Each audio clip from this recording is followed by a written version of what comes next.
እንግዲህ ከማን ጋር እያወራሁ እንደሆን እንዲያውቁ ተመልካቾቼም አድማጮቼም ራስዎትን ተወሰነ ደቂቃ ወስደው ያስተዋውቁን፣ ስሞትን፣ የሚሰሩበትን ቦታ ምን ያህል ጊዜ እንደሰሩ፣ ምን ላይ እንደሚሰሩ። ዶክተር ያሬድ ማሙሸት እባላለሁ። በአዲስ አበባ ዩኒቨርሲቲ የነርቭ ሕክምና ክፍል ውስጥ ነው የምሰራው። እዛ የክፍሉም ኃላፊ ነኝ። የውስጥ ደዌ፣ የነርቭ፣ የራስ ምታትና የስትሮክ ስፔሻሊስት ነኝ። መልካም። እንግዲህ ትኩረት የምናደርግበት ዶክተር ያው ነርቭ ላይ ነው ትኩረት የምናደርገው። መቼም በጣም ብዙ ስለተባለ ብዙ መግቢያ ላይ ያስፈልገን ይችላል። አብይ ከሆኑ የጤና ችግሮች ውስጥ የሚመደብ ይመስለኛል። በተለይ አሁን ደግሞ ሰፋ ብሎ እንመለከታለን። ምናልባት የሰፋው ወይ ከእይታችን አንጻር ይሁን ወይም እንግዲህ ሚዲያውን በስቶ ሚዲያው እያስተዋወቀን ይሁን በየአካባቢያችንም ከምናየው ሊሆን ይችላል። ሰፋ ብሎ የምናየው ይመስላል። እንዲያውም ከምንገምተው የእድሜ ክልል ባሻገር ወጣቶችንም ጎልማሶችንም በዚህ ችግር ውስጥ ሆነው እናያለን። ስትሮክ መታን ብለው በምርኩዝ በዊልቸር የሚንቀሳቀሱ ወጣቶችንም ጎልማሶችንም ሽማግሌዎችንም እናያለን። በዚሁን ጀምርና ለመሆኑ ስትሮክ ሁሉንም የእድሜ ክልል ያሉ ሰዎችን ሊያጋጥም የሚችል ችግር ነው? ምንድን ነው ስትሮክ? ያው እንግዲህ ስትሮክ ያው ድንገተኛ የአንጎል ምት እንለዋለን። ድንገተኛ ምን? የአንጎል ምት። እሺ። እንግዲህ ድንገተኛ የአንጎል ምት እንለዋለን። በድንገት የሚከሰት ህመም ነው። እንደዚህ ጊዜ ሰጥቶ ቅድመ ምልክት ሰጥቶ ከዛ ሊመጣ ነው ተብሎ የሚመጣ አይደለም። ያው ስትሮክ ድንገት የሚፈጠር ነገር ነው። ሁለት አይነት የስትሮክ አይነቶች አሉ። የደም ስር መዘጋትና የደም መፍሰስ የምንላቸው ኢስኬሚክና ሄሞራጂክ ስትሮክ ይባላሉ በእንግሊዝኛ። ሁለቱም በድንገት ነው የሚከሰቱት። የተለያየ ምክንያት አላቸው እና እንግዲህ ያው ባጭሩ ስትሮክ ድንገተኛ የአንጎል ምት ነው። በድንገት የሚፈጠር የአንጎል ጉዳት ነው። ያው ከአንጎል ጉዳቱ ጋር ተያይዞ በዚሁ በሚፈጠረው ደም ስር መዘጋት ወይ ደም መፍሰስ የተለያዩ አካላዊ ምልክቶች ይኖሩታል። ድንገት ከመግደል ድንገት ህይወት ከማጥፋት ጀምሮ ራስን መሳት፣ ከፍሎ ሰውነት ፓራላይዝ ወይም ሽባ መሆን፣ አንደበት መያዝ፣ እይታ መጋረድ፣ የማስታወስ ችሎታ ማጥፋት የተለያዩ ምልክቶች አሉት። ያው እነዚህ የሚወሰኑት እንደሚጎዳው የአንጎል ክፍል ነው። አንጎል የተለያዩ ክፍሎች አሉት። የተለያዩ ቦታዎች የተለያየ ስራ አላቸውና እንደ ስራቸው እንደተነኩት ነው ስራቸው የሚቆመው። እጅና እግር የሚቆጣጠረው ከተነካ እጅና እግር ይሰንፋል። አንደበት የሚቆጣጠረው የአንጎል ክፍል ከተነካ አንደበት ይይዛል ወይ ይኮላተፋል ወይ ጭራሽ መናገር ያቅተዋል። ሚዛን የሚጠብቀው የአንጎል ክፍል ከተነካ ያ ሰው መናገር መንቀሳቀስ ሊችል ይችላል፣ ግን ሚዛኑን መጠበቅ ያቅተዋል። እና ስትሮክ ያው እንደሚያጠቃው ቦታ ምልክቶች ይኖሩታል። ቅድም መጀመሪያ ላይ ጠየቀኝ ጥያቄ ያው በስቶ እናያለን፣ ወጣትም ትልልቅም ሰዎች ላይ እየታየ ነው ላልከው ልክ ነው። ስትሮክ ያው ሁሉንም የእድሜ ክፍል ያጠቃል። በነገራችን ላይ ስትሮክ ማህፀን ውስጥም ሊፈጠር ይችላል። ማህፀን ውስጥ ያሉ እርግዝና ውስጥ ያሉ ህፃናትም እዛ ማህፀን ውስጥ እንዳሉ በስትሮክ ተመተው ሊወጡ ይችላሉ። የተለያዩ የደም ስር መርጋት። ይሄ ከእናት ጋር ነው የሚያያዘው ወይንስ ከራሱ ከጽንሱ ጋር? ያው የጽንሱም ሁኔታ ሊሆን ይችላል። የተለያዩ የደም መርጋት ችግሮች ማህፀን ውስጥ ሊከሰቱ ይችላሉ። ከእናትም ጋር በተገናኘ ኦክሲጂን ማጣት፣ የመታፈን እናትየው ላይ ከተከሰተ ልጁም በዛው አንጎሉ ሊጎዳ ይችላል እና ስትሮክ ተመታው የሚወጡ ልጆች አሉ። ያ ግን በጣም ከቁጥሩ በጣም ጥቂቱ ነው። ግን ያው ስትሮክ በማንኛውም እድሜ ይከሰታል ለማለት ነው። አንድ ይሄ ችግር ከተከሰተ በኋላ አንድ ሰው ቅድም በገለጹልኝ በዚህ በድንገተኛ የአንጎል ምት በየትኛውም የእድሜ ክልል ውስጥ ያለ አንዴ በዚህ ችግር ከተመታ ችግሩ በሕክምና ሊመለስ የሚችልበት እድል አለ ወይንስ ባለበት አቁሞ የተከሰተውን ችግር ተቋቁሞ መኖር ነው የሚሆነው? እንግዲህ ስትሮክ ሲከሰት ሶስት አይነት ነገር ነው የሚኖረው። አንድ ሶስተኛው ወዲያው ሊሞት ይችላል፣ ወይም ደግሞ ተመቱ ባሉት ጥቂት ወራቶች ውስጥ ህይወታቸው ሊያጥፍ ይችላል። አንድ ሶስተኛው ደግሞ አካል ጉዳት ደርሶበት ከፍተኛ የአካል ጉዳት በስትሮኩ ምክንያት ተከስቶ ከዛው ከስትሮኩ ጋር ረጅም ጊዜ ከፍተኛ ከሚባል ጉዳት ጋር አብረው ሊቆዩ ይችላሉ። ሌላ ሶስተኛው በአብዛኛው ምልክቶች ተሻሽለው ወይም ጠፍተው ሰዎች ወደ ቀድሞ የዕለት ተዕለት ተግባራቸው እንደ ድሮም ባይሆን በተመሳሳይ በምንለው መልኩ ይመለሳሉ እና ከስትሮክ በኋላ ሶስት አይነት ነገር ነው የሚኖሩ። ይሄስ በእድሜ ለምሳሌ ወጣት ከመሆን ጋር ወይም በእድሜ ገፋ ያሉ ሰዎች ጋር ልዩነት ይኖራል? ለምሳሌ ይኖራል። እንትን ነው ስትሮክ ከተከሰተ በኋላ የጉዳቱን መጠን የከፋና ቀላል የሚያደርጉት ነገሮች አሉ። አንዱ እድሜ ነው። በእድሜያቸው የገፉ ሰዎች ያው ብዙ የተጎዳ አንጎልና ተዛማጅ ብዙ ህመም ስለሚኖራቸው ጉዳቱ ከፍተኛ ይሆናል። ሁለተኛ የተፈጠረው የስትሮክ መጠን ነው። የፈሰሰው የደም ብዛት ወይም ደግሞ የተዘጋው የደም ስር አይነት ተፈጥሯል እዚህ ሰው ላይ ብለህ እንዳፈላለገ ነው። ግን እንደዛ ነው። እነዚህ ነገሮች ይወስኑታል። ምልክቶቹን በተመለከተ ቀላል የሚመስሉና ግን ድንገት አይተን ልናልፋቸው የምንችል ግን ደግሞ የስትሮክ ምልክት ሊሆኑ የሚችሉ ነገሮች አሉ ብለን ግምት ውስጥ ማስገባት ያለብን ነገሮች ምንድን ናቸው? እንትን ነው እንግዲህ ጥቂት ሰዎች ላይ ዋናው ስትሮክ ከመከሰቱ ቀድሞ ከቀናትም ከሰዓታትም ከወራትም በፊት አንዳንድ ቀላል ምልክቶች ሊታዩ ይችላሉ። ብዙ ጊዜ ሳይታወቁ የሚታለፉ ናቸው። ለጥቂት ደቂቃዎች የሚቆዩ ልክ ይሄ ስትሮኩ ሲፈጠር የሚፈጠረው ድንገት ለጥቂት ደቂቃ የሚቆይ የእጅ የእግር መዛል፣ እቃ ማንሳት፣ መጻፍ፣ መቆም ለጥቂት ደቂቃዎች ሊሆን ይችላል። ለሰከንዶችም ወይም ደግሞ ለ15 ለ20 ደቂቃም ሊሆን ይችላል። ለግማሽ ቀንም ሊሆን ይችላል። ግን በዛኑ ቀን መልሶ ይስተካከላል። መያዝ ያቃተው እጅ መልሶ ይይዛል። መጻፍ ያቃተው እጅ መልሶ ይጽፋል። ወይም ደግሞ ድንገት እንደዚሁ ለሆኑ ሰከንዶችና ደቂቃዎች ሰውነት ከፍሎ ሊደነዝዝ ይችላል። ሲወጋም ሲነካም ላይሰማ ይችላል። ከጥቂት ደቂቃዎች በኋላ ግን ይመለሳል። የዛኑ ቀን ወይም በነዛ ጥቂት ደቂቃዎች ውስጥ እንደዛውም አንደበትም ለጥቂት ደቂቃ፣ ሌሎች ራስንም መሳት ለጥቂት ደቂቃ ሊፈጠር ይችላል። ቲያ ይባላል። ትራንዚየንት ኢስኬሚክ አታክ እንደማለት ነው። ጊዜያዊ የሚፈጠር የደም ፍሰት መቋረጥ ነው የምንላት። ያ የተቋረጠው ደም ፍሰት እንግዲህ የበረጋ ደም ሊሆን ይችላል፣ ወይም ደግሞ ተስፈንጥሮ ሄዶ የደፈነ የረጋ ደም ሊኖር ይችላል። እነዚህ ነገሮች ከደቂቃዎች በኋላ ሲበተኑ ይሄ ምልክት ይጠፋል። መልሶ ይሄ እጅ፣ እግር፣ አንደበት መስራት ይጀምራል እና ብዙ ጊዜ ሰዎች ለጥቂት ደቂቃዎች ስለሆነ የተፈጠሩባቸው ይረሷቸዋል። እንደ ህመም ላያዩዋቸው ይችላል፣ ወይም እንደ ምልክት እንደ ከባድ ነገርም ላያዩዋቸው ይችላሉ። ከሌላም ነገር ጋር ሊያገናኙት ይችላሉ። አተኛኘ ልክ ስላልሆነ ነው፣ ትላንት ደክሞኝ ስለነበረ ነው፣ መኝታው ተጭኖኝ ነው፣ ወንበሩ እንዲያርጎኝ ነው። ብዙ ሰዎች አይታወቃቸውም እና በዛ ምክንያት ሳይታወቅ ሊታለፍ ይችላል። ባለሙያዎችም ሊስቱት ይችላሉ።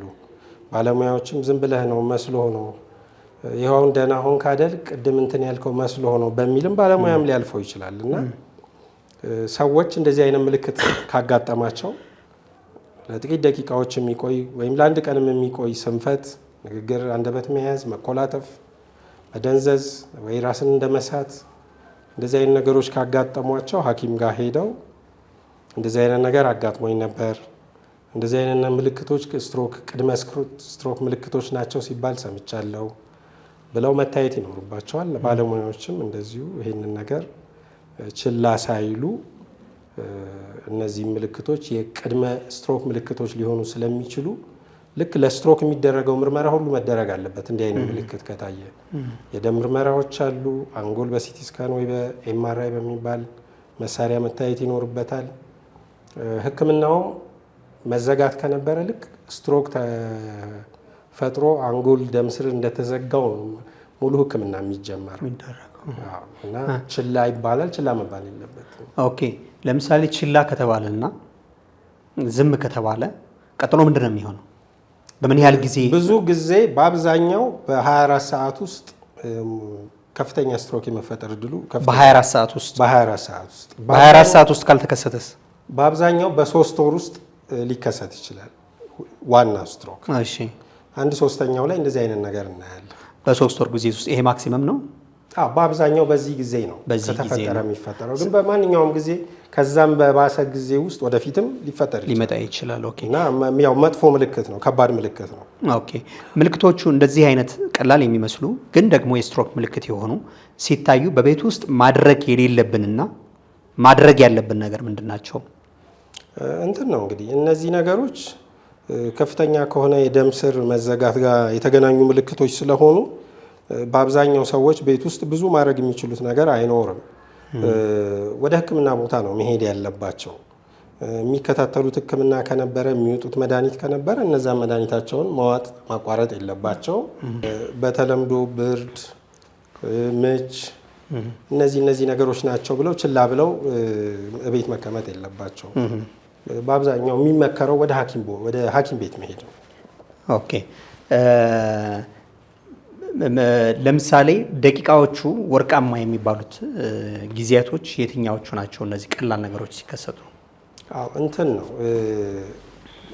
ወርቃማ ጊዜ የሚባል ነገር አለ በስትሮክ። ያ ምንድን ነው? አንድ ሰው ስትሮክ ካጋጠመው በኋላ መዘጋት የምንለው ሁለት አይነት አለ ብለን የለም? መድማትና መዘጋት። የመዘጋቱ ስትሮክ ከሆነ ያ ሰው 4 ሰዓት ተኩል 4.5 hours እንለዋለን። በዛ ጊዜ ውስጥ ሐኪም ቤት መድረስ ከቻለ ያንን ደም ረክቶ ደም ስሩን ዘግቶ ስትሮኩን ያመጣው ደም የሚበትኑ መድኃኒቶች አሉ። ያንን የረጋውን ደም ይበትኑታል። ያ ቱቦ ይከፈታል። አልሰራ ብሎ የነበረው ነገር መስራት ይጀምራል። አንደበት ተዘግቶ ከነበረ ይከፈታል። እጅም ሰንፎ ከነበረ መንቀሳቀስ ይጀምራል። ያ እንግዲህ ወርቃማ ጊዜ የሚባለው አሁን ከመዘጋት ከምንለው የስትሮክ አይነት ጋር በተገናኘ የምትፈጠር ታይም ጊዜ ነች። ያው ቅድም እንዳልኩ ይሄ ቅድመ ስትሮክ ወይም ቲአይ ያልናቸው እነሱ ብዙ በአብዛኛው ከ15 እና ከ20 ሰከንድ በላይ ብዙ አይቆዩ አብዛኛው። ስለዚህ ብዙ ጊዜ ወደ እነዚህ አይነት ሕክምናም ከመድረሳቸው በፊት ምልክቶቹ ይጠፋሉ በአብዛኛው። ግን ይሄ ትክክለኛው ስትሮክ ዋናው የምንለው ስትሮክ በሚፈጠርበት ጊዜ ሰዎች በተቻላቸው ፍጥነት ሐኪም ጋር ቢደርሱና ይሄ መድኃኒት ያለበት የሕክምና ተቋም ከሆነ ያ ደም የረጋው ደም ተበትኖ ሰውነታቸው በጣም በተሻለ ሁኔታ ውስጥ ይሆናል። በእርግጥ ያው መድኃኒቱ እንትን ነው ብዙ ቦታ የለም ኢትዮጵያ ውስጥ የለም ማለት እንችላለን። ብዙ የስትሮክ ታካሚ የሚሞተው በስትሮኩ አይደለም፣ ከስትሮክ በኋላ በሚመጣ የተጓዳኝ ኮምፕሊኬሽን ምክንያት ነው። ተጓዳኝ ህመሞች ማለት ነው። 50% ነው በደማው ደም ወይ ደግሞ በተዘጋው ደም ስር ምክንያት አንጎል መስራት አቁሞ ወይ አንጎል ፕሬሸር የምንለው አለ። አንጎል ውስጥ ግፊት ይጨምራል። ቦታውም ደሙ ወይ የተዘጋው እብጠት ይይዝና አንጎል መስራት አቅቶት ሰው ህይወት ያልፋል። ያ ግማሹ ነው ያንን የሚያመጣው። ግማሹ ከስትሮክ በኋላ የሚፈጠሩ እንትኖች አሉ፣ ተዛማጅ ህመሞች አሉ። የሳምባ ምች ብዙ ሰው ይገላል። ከስትሮክ በኋላ የሳምባ ምች የተለመደ ነው። የሽንት ቧንቧ ኢንፌክሽን፣ ከጨጓራ መላጥ በፍጥነት የሚመጣ ኢሮዚቭ ጋስትራይተስ ይባላል። ኢሮዚቭ አልሰሬቲቭ ጋስትራይተስ ይባላል። በፍጥነት ጨጓራ ሊላጥ ይችላል። እግር ላይ ደም ሊረጋ ይችላል። ልብ ከፍተኛ ጫና ውስጥ ስለምትገባ ይሄ ሀርት አታክ የሚባለው የልብ ደም ስሮች ባይዘጉም ልብ ከፍተኛ ጫና ውስጥ ሆና መስራት ሊያቅታት ይችላል። እና እነዚህ ነው ግማሹን ሰው የሚገሉት።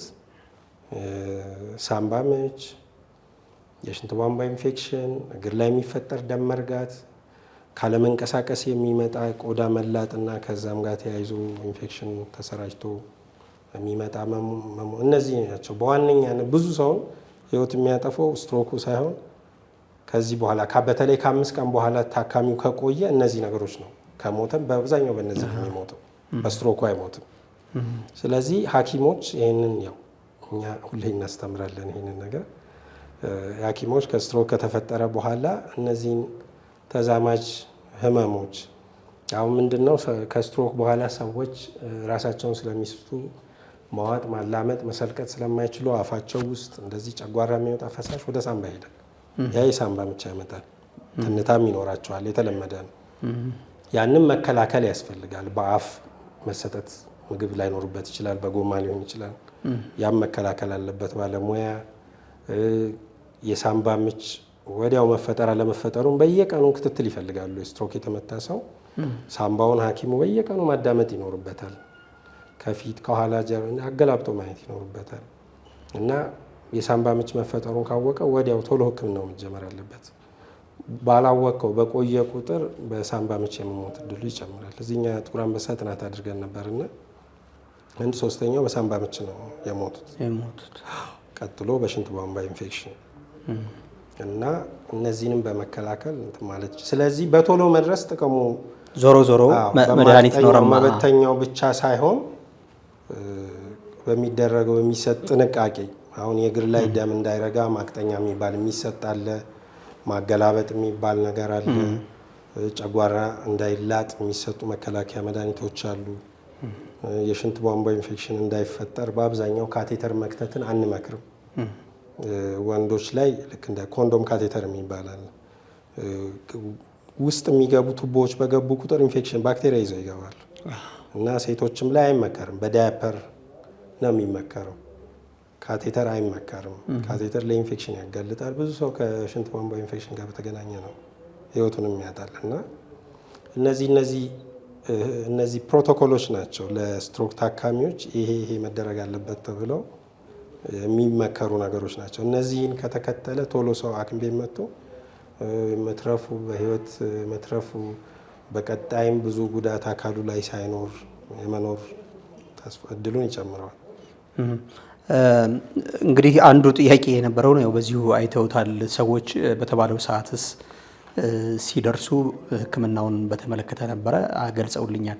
አንድ ሰው ላይ ስትሮክ በተደጋጋሚ ሊከሰት ይችላል። የሚከሰት ከሆነ ሕክምናም አግኝቶ ማለት ነው።